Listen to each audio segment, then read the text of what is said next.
नमस्कार नमस्कार नमस्कार. अ, आजच्या सर व्हिडिओचं माझं जे थंबनेल आहे टायटल ते असं आहे, ठाकरे बंधू नाचतील तर शिंदे वाचतील. समजा ठाकरे बंधू संपले की भाजपने शिंद्यांना फेकले, असं माझं टायटल आहे. आता त्याच्यामध्ये आधी मी थोडस प्रस्तावना करतो, मग तुम्हाला मी प्रश्न विचारतो, तुम्ही मला प्रश्न विचारा. असं आहे की 1756 1757 सालची गोष्ट आहे माझ्याकडे लिहिलेली. माझे एक इतिहासकार असे मित्र आहेत, इतिहासाचे चिकित्सक विश्लेषक इतिहासकार आहेत, सुजित भोगले म्हणून. त्यांचे सर लाखो फॉलोअर्स आहेत फेसबुकवर, आणि हिंदुत्वाचा एवढा कडवा सावरकरवादी नाही दुसरा. सुजित भोगले, तुम्ही फेसबुक फॉलो करा त्यांचं.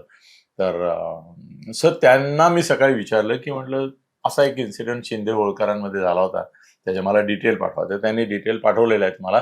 त्यांनी सांगितलं की 1756 साली नजीब खान रोहिला या नावाचा एक याचा सरदार होता, मुसलमानांचा, मराठ्यांचा कट्टर द्वेष्टा होता, आणि अहमद शाह अब्दालीला भारतामध्ये आणणार तो माणूस हा नजीब खान रोहिला. आणि मग पुढे पानिपत वगैरे तो इतिहास आपल्याला माहिती आहे सगळा. हा जो नजीब खान रोहिला आहे, हा ज्यावेळेला दिल्लीमध्ये होळकर आणि शिंदे घुसले त्यावेळेला महाराष्ट्रामध्ये पहिल्या बाजीरावाचा मुलगा नानासाहेब पेशवे, ज्याची कारकीर्द 1740 ते 1761 आहे, तो सत्तेवर होता, पुण्यामध्ये पेशवा होता. आणि मल्हारराव होळकर आणि महदजी शिंदे मोठे सरदार होते उत्तरेतले. तर त्यांनी जेव्हा या नजीब खान रोहिल्याला पकडला, फक्त मारायचं, तलवार फिरवायची की मेला, दोघांच्या ताब्यात होता. दोघं समोर असे आमने सामने महदजी शिंदे आणि मल्हारराव होळकर उभे होते. तर महदजी शिंदे म्हणाले की याने मराठा साम्राज्याला आणि पेशवाईला कायम हे दिलंय, तर याला मारून टाकू आपण आता. आणि he was about to kill him. तर त्यावेळेला मल्हारराव होळकर मध्ये पडले आणि ते म्हणाले, एवढा तरी बळी रक्षावा, अन्यथा पुण्यास गेल्यानंतर पेशवे आपणास धोत्रे बडवावयास बसवतील. बर. म्हणजे जर याला जिवंत ठेवला नाही तर आपली गरज नाही, मग पेशवे आपल्याला पुण्याला बोलवून धुणा भांड्याचं काम देतील. त्यामुळे याला मारू नको. आणि त्यांनी मारला नाही, त्याला जिवंत सोडून दिला. जा. मग पुढे अहमद शाह अब्दालीला आणून त्याने काय केलं, पानिपत वगैरे, इतिहास आहे सगळा. सर, जर चोर नसतील तर पोलिसाची गरज नाही, जर पेशंट नसतील, आजार नसतील तर डॉक्टरची गरज नाही, जर लोकांनी आपसातलं भांडणं सोडलं तर वकिलाची गरज नाही. पुष्कळ अशा गोष्टी आहेत. सर, माझं असं विधान आहे स्पष्ट की एकनाथ शिंदे यांना तोपर्यंतच भारतीय जनता पक्षाकडे किंमत आहे जोपर्यंत ठाकरे बंधूंचं आव्हान त्यांच्या समोर आहे, शिवसेनेच्या रूपाने, मनसे शिवसेनेच्या रूपाने आपण म्हणू. ज्या दिवशी एकनाथ शिंदे सिरियसली मनावर घेतील आणि भाजप पण त्यात उतरेल आणि एकनाथ शिंदेच्या मदतीने ठाकरेंना संपवेल, त्या दिवशी पहिला ठाकरेंचा, दोन्ही नंतरचा बळी हा एकनाथ शिंदेचा असेल. कारण एकनाथ शिंदेची गरजच नाही, चोरच नाही, पोलीस नाही, भांडण नाही, वकील नाही, आधार नाही, डॉक्टर नाही. त्यामुळे मल्हारराव होळकर त्यावेळेला जे म्हणाले की पेशव्यांच्या बाबतीत जे खरं आहे, नानासाहेब पेशव्यांचं, की धोत्र बडवायला बसवतील, धुणी भांडे घासायला बसवतील, हे भाजपच्या बाबतीमध्ये एकनाथ शिंदेच्या बाबतीत खरं आहे. म्हणून एकनाथ शिंदेंनी जीवदान दिलं पाहिजे, उद्धवला टिकवलं पाहिजे, जगवलं पाहिजे, नामशेष नाही केलं पाहिजे, अवशेष का होईना हे राहिलं पाहिजे, असं मला वाटतं. हे मी एकनाथ शिंदेनाही सांगून मोकळा झालो नेहमीप्रमाणे. त्याच्यावर त्यांची प्रतिक्रिया ऑफ द रेकॉर्ड इतकी आहे की मी नाही सांगू शकत. तुम्हाला काय वाटतं? अनिलजी, इंग्लिशमध्ये फ्रेज आहे, स्केलेटन्स इन द कबर्ड, म्हणजे कपाटात सांगाडे. स्केलेटन म्हणजे सांगाडा. ती फ्रेज निघण्याच्या प्रत्येक फ्रेज किंवा प्रत्येक ह्याला वेगवेगळे हे असतात. माणूस जसा बघतो त्याच्याकडे त्याप्रमाणे त्याचा हे काढतो, अर्थ काढतो त्यातनं. तर स्केलेटन म्हणजे सांगाडा कपाटात नॉर्मली नसला पाहिजे. तो सांगाडा असेल त्याला जमिनीमध्ये काढलं गेलं पाहिजे. राजकारणामध्ये आत्ता नाही, पूर्वापार म्हणजे तुम्ही आता किती 1756 सालची गोष्ट सांगताय, तर अगदी तेव्हापासून जी चालत आलेली प्रथा आहे की मुर्द्यांना कधी गाडत नाहीत, त्यांना ठेवून देतात कपाटामध्ये. का? तर वेळ आली की ते काढता आले पाहिजेत. आणि म्हणून बरेचदा असंही म्हणतात की don't open this cupboard, if you open it skeletons will tumble out. म्हणजे सांगाड्यातले बाहेर येतील सगळे. असं ह्याचा रिलेशन मी आता तुम्ही जे मला प्रश्न विचारला त्याशी कसं लावतोय, मला कुतूहल कळत नाही की काय ठाकरे बंधू नाचतील तर शिंदे वाचतील. समजा ठाकरे मान्य आहे. संपले की भाजपाने शिंदेना फेकले. मान्य आहे. ठाकरे बंधू नाचतील तर शिंदे वाचतील ह्याच्याशी प्राथमिक दृष्ट्या मी सहमत आहे. पण राजकारणाची जी मी तुम्हाला फ्रेज सांगितली त्याच्यामध्ये त्याचं एक्सटेन्शन मी तुम्हाला सांगतो की भारतीय जनता पार्टी ठाकरे बंधूंना कधीच संपवण्याच्या मागे नसणार नाहीये. त्यांना इलेक्शनमध्ये पराभूत करतील ते, पण त्यांना नेस्तनाभूत करतील, त्यांना संपवून टाकतील असं कधीच करणार नाही. नामशेष नाही करणार, अवशेष का होईना ठेवणार, नामशेष करणार नाहीत. कारण की ते जर का नामशेष झाले, म्हणजे त्यांना ज्या कारणाने काँग्रेसनी ठाकरेंना, बाळासाहेब ठाकरेंच्या काळात लिफ्ट दिली, त्यांना दिसत होतं की मुंबई आपल्या हातनं बाळासाहेब खाऊन टाकतायत, तरी पण ती खाऊन दिली, त्यांना मोठं केलं. आणि जे म्हणतात की नंतर बाळासाहेबांनी काँग्रेसला घेऊन टाकलं 95 साली, तर ते सगळं त्यांनी होऊन एवढ्यासाठी दिलं की जर का त्यांनी बाळासाहेबांना तिथे चेपून टाकलं असता तर दुसरं कोणतरी तिथे मोठं हे झालं असतं, कम्युनिस्ट किंवा त्यावेळेला जनसंघ होता सुरुवातीला, आणि ते संघाचंच राजकीय रूप असल्यामुळे त्यांना लिफ्ट, त्यांना हे मिळता कामा नये ट्रॅक्शन, म्हणून मग बाळासाहेबांना एक असा. मला बारीकशं करेक्शन करतो मी की त्यावेळेला जनसंघ भाजप त्यावेळेचा जनसंघ किंवा हे दखल घेण्याजवळ नव्हतं. त्यावेळेला कम्युनिस्टांचं आव्हान होतं, ते संपवण्याकरता रजनी पटेल त्यावेळेला त्यांनी शिवसेनेला मोठं, सर पहिल्या सभेला रामराव अधिक होते, ते वेगळं. शिवसेनेच्या कम्युनिस्टांना संपवण्याचं त्यासाठी वापरलं ते वेगळं. राजकीय हे मी पण राजकीय शिवसेनेला मोठं करण्यामध्ये होतं. आणि वसंत सेना म्हणायचे सुरुवातीला, माहितीये वसंतराव नाईका यांची, हे पण इतिहास आपण विसरून नाही. बरोबर. पण मग त्याही वेळेला शिवसेना, माझ्याकडे एक परत उदाहरण आहे, मी आता ऍक्च्युअली लिहिलंय याच्यामध्ये की वसंतदादा पाटलांनी 1980 साली आहे बहुतेक ते 1980 साली असं सांगितलं की मुरली देवराचं त्यांचं भांडण होतं आणि मुरली देवरा मुंबईमध्ये गुजराती मारवाडी लॉबी स्ट्रॉंग करत होता आणि त्यांना मुंबई ही त्यांच्या ताब्यात जाऊ द्यायची नव्हती, म्हणून त्यांनी देखील मल्हारराव होळकरांची भूमिका घेत असं जाहीर स्टेटमेंट केलं की काही सांगता येत नाही, जर काही गोष्टींनी दृष्ट्या वेगळ्या लोकांच्या हातात गेल्या तर मुंबई महाराष्ट्रातून बाहेर निघू शकते. आणि त्या एका मुद्द्यावर बाळासाहेबांनी मोठं हे करून वादळ उठवून मुंबई जिंकली, असं मी आता माझ्याकडे आहे ते कात्रण पण आहे. यामध्ये मी तुम्हाला एक गोष्ट सांगतो, तर मला वाटतं मल्हारराव होळकर काय, वसंतदादा पाटील काय, यांनी जी भूमिका घेतली. नाही, काँग्रेसचं कसं होतं, आपण थोडं डायग्रेस होतो या विषयावर. काँग्रेसचं कसं होतं, मुरली देवराव 20 वर्ष होते मुंबई काँग्रेसचे अध्यक्ष, पण जे काल आपल्या ह्याच्यामध्ये तुम्ही म्हणालात की भाजप ही अमराठी भाषिक धार्जिणी पार्टी आहे, तसं काँग्रेसविषयी कोणी म्हणू नाही शकलं. त्यांनी ती काळजी घेतली की जिथे जिथे मराठी नेते होते, भाई जगताप होते, इतरही होते, तर त्यांना त्यांनी सखा पाटलांपासून अनेक, सखा पाटील आधी होते, मुरली देवराव नंतर होते, अलीकडे. तर कसं आहे, स्थापन केली कम्युनिस्टांना टॅकल करण्यासाठी, पण पुढे त्यांना जी वाढवली, हे शिवसेना खऱ्या अर्थाने मोठी कधी झाली, 80 साली किंवा नंतर, तोपर्यंत कम्युनिस्ट जवळजवळ त्यांनी संपवून टाकलेले होते आधी. तर त्या याने मी तुम्हाला सांगतोय की ते ठाकरे बंधूंना भारतीय जनता पार्टी कधी मारणार नाही, कारण की ठाकरे बंधू जर का त्यांनी संपवले तर शिंदे डोईजोड होतील. ते शिंद्यांनाही खूप एका लिमिटच्या बाहेर ट्रॅक्शन मिळणार नाही, कारण की मग इट विल अफेक्ट ठाकरे बंधू. ते एकमेकांसमोर नाव विचार दिला मला तुम्ही, हा विचार माझ्या डोक्यात नव्हता आला. मला नुसतं एवढंच मी याच्यावर ठाम होतो, तुम्ही फारच महत्वाचा मला एकदम धक्का दिलात. मी असं समजतोय की उद्धव ठाकरे संपवले, राज आणि उद्धव, तर मग एकनाथ शिंदेची गरज पडणार नाही. तुम्ही असं म्हणताय की एकनाथ शिंदे जोईजोर होतील, म्हणजे एकनाथ शिंदे ठाकरे बंधूंची जागा घेतील आणि भाजपला आव्हान उभं करतील, हा नवा मुद्दा आहे तुमचा. होऊ शकतं, for the simple reason, Eknath शिंदेनी स्वतःची ऑर्गनायझिंग कपॅसिटी आणि लिडरशिप क्वालिटी गेल्या 2-2.5 वर्षामध्ये 2022 साली जे एकनाथ शिंदे वाटत होते आणि आताचे जे एकनाथ शिंदे त्यात जमीन आसमानचा फरक पडलाय. आणि हे एक दुसरी गोष्ट, उद्धव ठाकरे आता ऑलमोस्ट म्हणजे मला वाटतं त्यांच्या राजकीय करिअरच्या शेवटाच्या चॅप्टरमध्ये ते आलेले आहेत त्याच्यामध्ये. तर त्यांना उगीच राजकारणामध्ये कोणी कोणाला संपत नाही, ते ठेवून देतात त्यांना. कधी काळी गरज लागली तर त्यांना तिथनं उचलायचं आणि आपल्या पुन्हा मेन पटावरती आणून बसवायचं.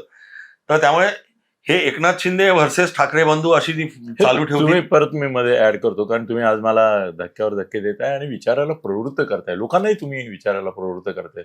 मी जसं पटकन म्हणून गेलो की नाही मग शिंदेची गरज नाही, तुम्ही सांगितलं नाही शिंदे डोईजड न होण्याकरता ठाकरे असले पाहिजे. हो, कारण कधीही ठाकरेंशी, उद्धव ठाकरेंशी आणि राज ठाकरेंशी फडणवीस समझोता करू शकतात. त्यांची अजूनही पॉलिसी होती त्यांची मुळामध्ये यांच्याबरोबर जाण्याची. आता पण तुम्ही फडणवीसांना विचारलं तर फडणवीस काय उत्तर देतात की आमचा वैयक्तिक वैर नाहीच आहे, जे काय आहे ते राजकीय वैर आहे. मग तिथेच राजकडे तर चालूच असतो चहापान सारखं चालू असतं. नाही, हा मुद्दा नाही. तुम्ही आता जे सांगताय परत की कुणाला तरी कसं आहे ना, आपण एखादी गोष्ट अन्न आहे समजा तर ते फ्रीजमध्ये ठेवून देतो आणि आपल्याला जेव्हा हवं तेव्हा ते गरम करून खातो. तुमचं उदाहरण ते राजकारणातल्या लोकांना लागू पडतंय असं मला वाटतं की माणसं फ्रीजमध्ये काही वेळेला डीप फ्रीजरमध्ये ठेवून द्यायची आणि ज्या वेळेला त्याची गरज असेल त्यावेळेला त्यांना बाहेर काढायचं, ऊब द्यायची, गरम करायचं ओव्हनमध्ये आणि ऍक्टिव्ह करून घ्यायचं. आणि हे असं महाराष्ट्रामध्ये खूप लोकांच्या बाबत झालंय. असं वाटलं की हा संपला, अचानक त्याला उद्याला पण आणला. बरोबर. ऍक्च्युली शिवसेना सुद्धा या ह्याच्यातून गेली आहे, रोलर कोस्टर मधून पहिल्यापासून गेली आहे. की त्यांचं महत्व कधी असं गेलं आणि कधी एकदम खाली पण गेलं, एकदम खाली गेलं. आणि ते करणारे परत हेच होते. जसं राष्ट्रवादीनी पण केलंय, शरद पवारांनी तर खूप लोकांच्या बाबतीत केलं. शरद पवार तर मास्टर आहे या सगळ्या गेम मध्ये. मग फडणवीस पण तोच गेम करतायत, असं तोच गेम करतायत ती ऑब्व्हियस आहे असं. पण म्हणजे नाही तुम्ही वेगळंच. मी पुढल्या आणखीन एक वादग्रस्त मुद्द्याकडे येणार आहे. काल आपल्या ह्याच्यावर भाऊ तोरसेकरांनी एक व्हिडिओ केलाय, त्यात तुमच्या काही मुद्द्यांचा संदर्भही येतो, तोही मी घेणार आहे. पण आता मला असं दिसतंय की मग जी पॉलिसी उद्धव बाबत आहे, राजबाबत आहे की तात्पुरतं फ्रीजमध्ये ठेवायचं, हवं तेव्हा काढायचं, अशी सोय ठेवायची, तोच प्रकार शरद पवार आणि अजित पवारांबाबत चाललाय असं म्हटलं तर आपण यामध्ये शरद पवारांना बाजूला ठेवू. आणि शरद पवार आता त्यांच्या राजकीय करिअरमध्ये अशा एका स्टेजला आहेत की ह्या सगळ्याच्या पलीकडे ते आहेत असं आपण धरू. अजित पवारांच्या वतीमध्ये तेच चाललंय. अजित पवार ऍक्च्युली आपण त्यांना प्रॅग्मॅटिक पॉलिटिशियन म्हणतो, जो तर्कशुद्ध किंवा क्लॅरिटी असलेला पॉलिटिशियन वगैरे. तर ती क्लॅरिटी त्यांना कधी आली, जेव्हा डोक्यावरती 70,000 कोटींचा तलवार टांगती त्यांच्या आहे. लोक म्हणतात, काल आपण पण म्हणालात की काय झालं त्याचं, तर काही झालेलं काहीच नाहीये. ते सगळं फ्रीजमध्ये ठेवलेलं आहे. उद्या जर का हे झालं गरम काढून फ्रीज उघडू, असा एवढाच प्रश्न विचारायचा, फ्रीज उघडू का, की ते सगळे लाईनीवरती येतील. रोहित पवार जेव्हा जेव्हा सुरू झाले हे करायला, प्रत्येक वेळेला त्यांना थांबवण्यात कसं आलंय, कुठची तरी केस ओपन होते त्यांची किंवा एखादी नोटीस जाते त्यांना. आणि म्हणून मी काल पण जे म्हटलं, जेव्हा आपलं बांद्र्याला 15% कट जाण्याचा विषय निघाला, की हे भाऊ एकत्र येणं वगैरे ना, ही ऍक्च्युली भाऊ एकत्र येणं, महाराष्ट्रासाठी येणं वगैरे, हे जर का मी त्याच्यावर ऍक्च्युली सर्वे करायला पाहिजे असं मला वाटतं कधी कधी. माझ्या मते हे केवळ मीडियानी बनवलेलं बागुलबुवा आहे, हाईप आहे, मीडियाची हाईप आहे. बाकी सामान्य माणसाला कुठे वेळ आहे हो ह्यांच्याबद्दल विचार, आणि ह्यांनी काय केलं त्यांच्यासाठी की ते ह्यांच्याबद्दल विचार करतील. ठाकरे बंधू एकत्र आले, नाही आले, विभक्त झाले, आज पुन्हा एकत्र. मला नाही असं वाटत की आजकाल राजकारण हे विचारापेक्षा भावनेवर चालतं आणि भावना ठाकरेंबरोबर आहे? मला असं बिलकुल वाटत नाही भावनेवर चालतं. याचं सिंपल उदाहरण मोदी उदाहरण आहे ना भावनेवर. मोदींनी 14 तारखेला तरी 14 सालला मोदींनी भावनेवरती नाही, मोदींनी भावना काय होती, बदल हवा, आणि ती बदल हवेच्या घोड्यावरती मोदी स्वार झाले आणि मोदी निघून झाले.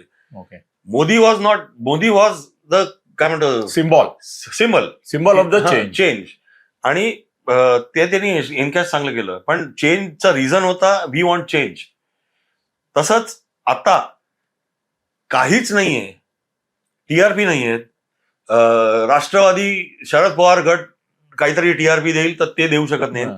काँग्रेस तर बिलकुलच काय म्हणतो त्याला आपण ढेपाळली ढेपाळली आणि काँग्रेसचं आकर्षण लोकांना उरलेलं नाहीये. मग काय, तर मग ठाकरे बंधूंना मोठं करा. माझं म्हणणं असं आहे, ऍज ए स्ट्रॅटेजी ठाकरे ब्रँडच्या विरुद्ध भारतीय जनता पार्टीने systematically below the line activity करून शरद पवार ब्रँड त्याला उत्तर म्हणून प्रोजेक्ट करत राहिलं पाहिजे कंटिन्युअसली. तर त्यांना थोडं मी नाही लक्षात आलं म्हणजे कसं आहे, हे म्हणतात ठाकरे ब्रँड आहे आणि महाराष्ट्रात ठाकरे ब्रँड चालतो. माझं लॉजिक असं आहे, मुंबईमध्ये जे काय थोडंफार ठाकरे नाव आहे, महाराष्ट्रावर ते नाहीये. एक महाराष्ट्रात नाव कोणाचं आहे, तर शरद पवारांचं नाव आहे. ग्रामीण सगळीकडेच आणि ऍक्सेप्टेबिलिटी पण त्यांना आहे सगळीकडे. तर हे जे ठाकरे बँड करतात ना, यांनी कोणाकडनं तरी, म्हणजे काल जे भाऊ तोरसेकरांचं व्हिडिओ होता की कोणाकडनं तरी ते वदवून घ्यायचं, तसं बीजेपीने केलं पाहिजे ऍक्च्युली, की शरद पवार ब्रँड महाराष्ट्रात चालेल एक वेळ, पण ठाकरे हा ब्रँड नाहीये असं काहीतरी त्याला काउंटर त्यांनी ऍज ए स्ट्रॅटेजी केलं पाहिजे, जे लवकर ऍक्सेप्ट होईल. कारण की ग्रामीण महाराष्ट्रात तर पटकन ऍक्सेप्ट होईल, मराठा सगळीकडेच त्याच्यामध्ये. तर सर एक पोट प्रश्न आहे खरं म्हणजे, या आपल्या व्हिडिओशी संबंध नाही पण त्याचं उत्तर तुम्ही थत्ते नेने देऊ शकतात. सर फडणवीस हे ब्राह्मण आहेत, हे एक अडथळा निर्माण होतो. हे दोघं सीकेपी आहेत, म्हणजे काही बहुजन समाजातले नाहीयेत. हा अडथळा का नाही? प्रबोधनकारांमुळे नाही. मी तुम्हाला एक सांगतो, नाही प्रबोधनकार तर माहितीच नाही आजच्या पिढीला. ऍक्च्युली लोकांना तुम्ही गुगल हे टाकलं तर 99% लोक म्हणतील आम्हाला कोणी प्रबोधनकार माहित नाही, इन्क्लुडिंग शिवसैनिक. कोणालाही माहित नाही. बाळासाहेब ठाकरे डेफिनेटली नाव माहितीये, पुण्याई त्यांची आहे, अजूनपर्यंत आहे शाबूत. उद्धव आणि राजच्या बद्दल पण तुम्ही जर का बाळासाहेब ठाकरे, उद्धव आणि राज असं जर का आपण एक पोल घेतला तर बाळासाहेब ठाकरे हे 50-60% असतील आणि हे 10-20% इतके मागे. नाही पण तुम्ही माझा प्रश्न तुम्ही थोडा ट्विस्ट केला. माझं म्हणणं ब्राह्मण्य फडणवीसांच्या आडी येतं, यांचं सीकेपी पण कसं नाहीये. ब्राह्मण्य फडणवीसांचं जे आहे, बात करू शकले, ब्राह्मण्य फडणवीसांचं जे आहे ते आडवं लोकांच्या मनामध्ये बिलकुल येत नाही. हे जे जातीय विष आहे ते हे पवार ब्रँडवाले सगळे त्याच्यामध्ये पेरतायत. आता मी अगदी मराठा म्हणत नाही, कारण की नाही तर सगळेच मराठ्यांना असं बोलायचं नाही मला, पण काही मराठा लॉबीतले लोक, काही ओबीसी लॉबीतले लोक आणि दलित लॉबीतले काही लोक असे मिळून ते पेरतात. का तर मग फडणवीसांना आयसोलेट कसं तरी करायचं, कारण की त्यांना तुम्ही तुमच्या शक्तीने जर का त्यांना हरवता येत नसेल तर ते म्हणतात ना, युक्तीने किंवा विकृतीने हरवायचं. तर तसं ठाकरेंचं काय झालं नाही गेलं कधी. त्याचं काय झालंय, ठाकरे हा ब्रँड महाजनांनी वाढवला. मी तर म्हणतो, मला माहिती हे खरं, ठाकरे हा प्रमोद महाजनांनी वाढवला. आणि त्याच्या मागचं आणखीन एक गमतीदार कारण सांगतो. प्रमोद महाजन मॉर्निंग वॉकला जायचं, त्याच्यात मी बरोबर बऱ्याच वेळा जायचं, त्यावेळेस त्यांनी मला एकदा असं सांगितलं की माझं मनामध्ये असं आहे की ज्या दिवशी बाळासाहेब नसतील त्या दिवशी हे सगळे शिवसैनिक आमचे भाजपचे असतील. हे त्यांचा विचार होता. हा विचारातून म्हणे मी त्यांच्या जवळ गेलोय. नाही, हे असेल त्यांचा विचार होता, पण मी नाही म्हणत नाही. पण हे कसं आहे, आता स्ट्रॅटेजिकली पण मग महाविकास आघाडी जेव्हा झाली का नाही आडवाला नाही, त्यावेळेला शरद पवारांनी उद्धव ठाकरेला वापरलं.